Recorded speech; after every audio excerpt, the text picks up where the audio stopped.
maulid tadi yang diulang-ulang oleh para habaib dan kiai alim ulama didengar oleh telinga, maka itu akan terngiang-ngiang waktu kita nanti mau sakaratul maut. Jadi kalau ditanya orang, ngapain maulid lagi, maulid lagi, maulid lagi? Ini kan bukan Rabiul Awal lagi. Ini sudah Jumadil Akhir, Rajab, Sa'ban. Kenapa kalau pertemuan Anda baca maulid? Berharap syafaat Rasulullah sallallahu alaihi wasallam. Mudah-mudahan saat mau sakratul maut itu, orang yang suka bersolawat dibantu waktu sakratul maut ringan. Allahumma hawwin alaina fi sakaratil.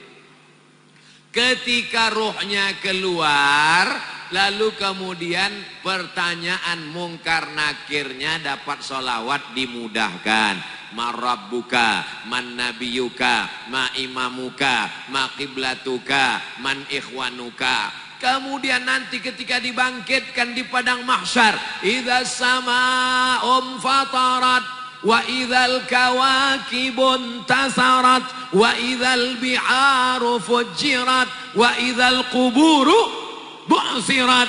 Ketika dibangkitkan di kubur dimudahkan. Ketika ditimbang amalnya, fa amma man saqulat mawazinuh, siapa yang berat timbangannya, fahuwa fi 'ishatir radiyah, maka dialah hidupnya diridhai Allah. Tapi jangan gara-gara ayat ini ibu enggak diet lagi. Kenapa? Kan yang berat timbangannya hidupnya diridhai Allah Pak Ustadz. Timbangan amal maksudnya, bukan timbangan badan. Orang yang bersolawat maka dimudahkan nanti ketika hisab. Wal afwa indal hisab. Orang yang banyak bersolawat dimudahkan ketika meniti titian ihdinas siratal mustaqim. Orang yang banyak bersolawat maka dia paling dekat nanti di surga Jannatul Firdaus. Aqrabu majlisan, dekat majlisnya. Jadi kalau ditanya, kenapa maulid, maulid, maulid? Majlis maulid itu sesungguhnya adalah majlis sodakoh. Mentang-mentang tadi keluar uang masuk kotak, betul sodakoh. Tapi utamanya adalah majlis solawat. Salatullah, salamullah, ala taha rasulillah. Salatullah, salamullah, ala yasin habibillah. Tawassalna bismillah wa bil hadi rasulillah. Wa kulli mujahidin lillah bi ahlil badri ya Allah. Diiringi oleh anak-anak muda hadrah. Apa nama hadrahnya Ustaz? Akhlakul Mustafa, akhlaknya Rasulullah.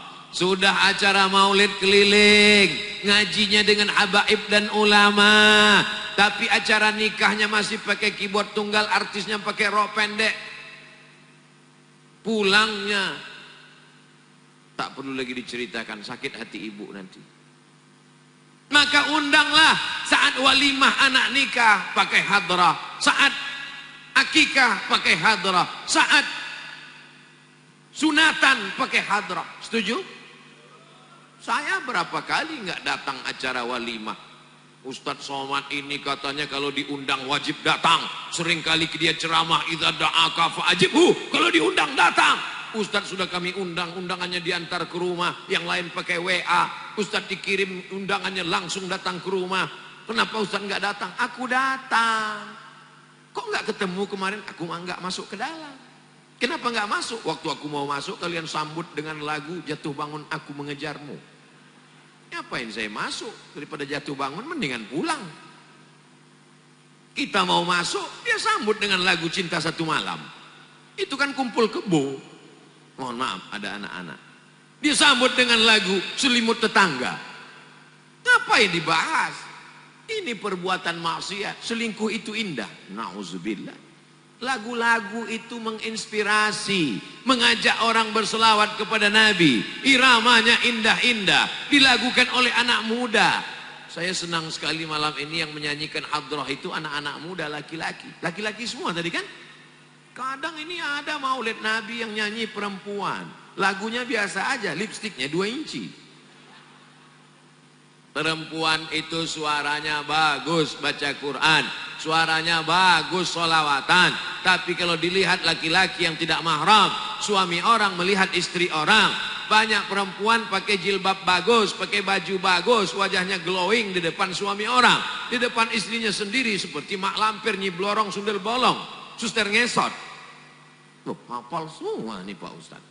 Jamaah yang dimuliakan Allah. Tapi malam ini Masya Allah, tabarakallah, majelis salawat kita insya Allah diridhai Allah, disenangi Rasulullah. Kenapa? Karena tidak campur antara laki-laki dan perempuan. Tuh kok ada perempuan, mereka terjebak di tengah laki-laki. Masya Allah, tabarakallah. Ini yang baik-baik ini kita bawa insya Allah. Apa pelajaran dari Bekasi?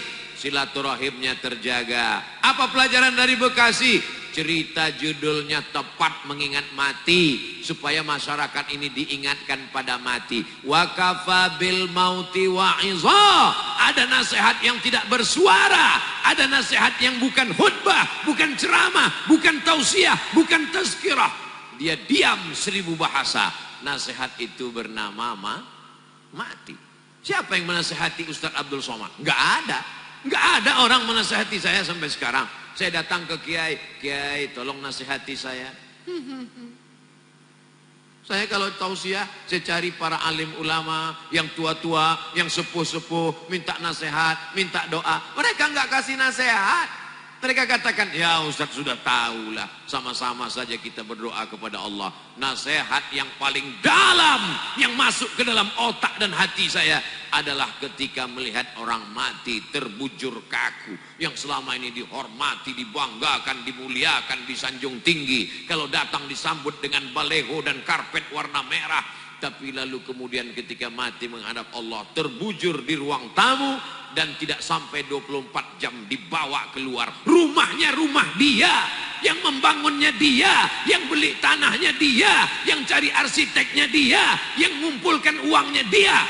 Tapi kalau sudah meninggal dunia, sejengkal pun di rumah itu tidak ada yang bersedia menampung dia. Tempatnya tetap di TPU, tempat taman pemakaman umum. Ada rumah yang dibangun, ada rumah yang dikendalikan, ada rumah yang diatur. Sekian tahun nabung untuk buat rumah. Rumahmu berapa harganya? 3M. Wow, hebat sekali 3M, 3 kali minjam. Ada rumah yang tidak pernah kita lihat, rumah yang tidak pernah kita jenguk, rumah yang tidak pernah kita pedulikan, tapi kita akan tinggal di sana. Lebih lama di rumah kita atau di taman pemakaman umum? Saya tanya sekali lagi, lebih lama tinggal di rumah yang kita bangun atau lebih lama di kuburan? Lebih lama di kuburan. Di rumah kita paling kita tempati, ada orang menempati rumahnya sampai 100 tahun? Enggak ada. Paling kita tempati rumah kita itu paling lama 50 tahun. Itu pun kalau umur kita 75 tahun. Umur 25 bangun rumah atau mewarisi rumah bapaknya. Kita cerita bukan rumah bapak kita, bukan rumah kakek kita. Rumah kita tempati cuma 50 tahun. Setelah itu kita masuk liang lahat. Yang meninggal tahun 1945 saat ditembak oleh Belanda. Sampai sekarang berarti dia sudah dikubur berapa tahun? Maka sampai masanya nanti hari kiamat, ada yang di liang lahat sampai 100 tahun, ada yang sampai 1000 tahun lamanya. Apa yang sudah kau persiapkan amal jariah?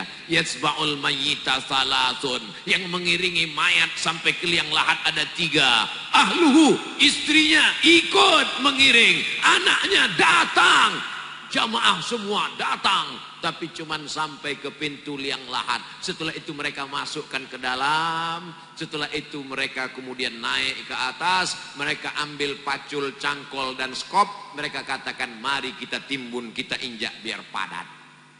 Setelah itu ditancapkan kayu nisan. Setelah itu mereka pun berdoa. Setelah itu mereka pun pulang ke rumah. Anaknya nangis pada hari yang pertama.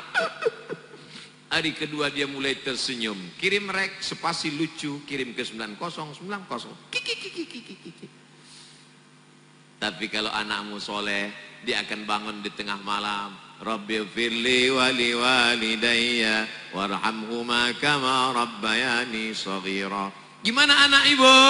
Ingat dengan suami ibu? Ingat dengan ayahnya? Alhamdulillah Pak Ustaz. Malam-malam saya bangun jam 2, saya dengar di samping kamar ada baca Yasin. Yasin wal Qur'anil Hakim innaka laminal mursalin ala siratim mustaqim tanzilal azizir rahim. Lalu saya pun bangun Pak Ustadz, senangnya hati saya, anak saya baca Quran untuk ayahnya. Begitu saya buka pintu kamar, ternyata TV belum mati Pak Ustadz. Mudah-mudahan anak kita termasuk yang tetap kirim Yasin untuk kita tiap malam. Kita pesankan ke mereka supaya tahajud, berzikir, berdoa. Ya Allah, sampaikanlah pahala tahlilku. La ilaha illallah tahlil. Subhanallah tasbih. Tahmid, alhamdulillah, takbir, Allahu akbar, salawat. Lalu kemudian dia bawa anak istrinya baca Quran. Wa idza khatimul Qur'ana. Kalau dikhatamkan mereka Quran 30 juz. Fahuwa hasanun, sepaling bagusnya sekhatam Al-Quran 30 juz. Kalau tidak sanggup khatam Quran, likulli syai'in qalbun, segala sesuatu punya hati. Wa qalbul Quran, hatinya Al-Quran adalah Yasin. Dan kalau tidak sanggup baca Yasin, Ummul Quran Al-Fatihah, level paling tinggi sekhatam. Tak sanggup sekhatam Yasin, tak sanggup Yasin, Ummul Quran. Itulah tadi yang Pak Bupati mengajak kita. Mari kita bacakan suratul Fatihah. Fatihah pun tidak mau. Innalillahi wa inna ilaihi raji'un. Apa yang kau balaskan untuk ayahmu? Berapa kali dia tidak jadi ganti baju hari raya demi uang sekolahmu? Sekolahmu memang online, tapi bayarannya offline. Berapa kali ibumu tidak jadi hari raya buat kue demi untuk sekolahmu, demi untuk air susumu, demi untuk makan minummu. Meregang nyawa dia melahirkan. Andai kau gendong dia dari Bekasi ke kota Makkah, tawaf 7 putaran, sa'i Safa dan Marwah, wukuf di padang Arafah, melontar jumrah, belum tentu dapat menebus sekali teriakannya saat melahirkanmu. Betul ibu? Ternyata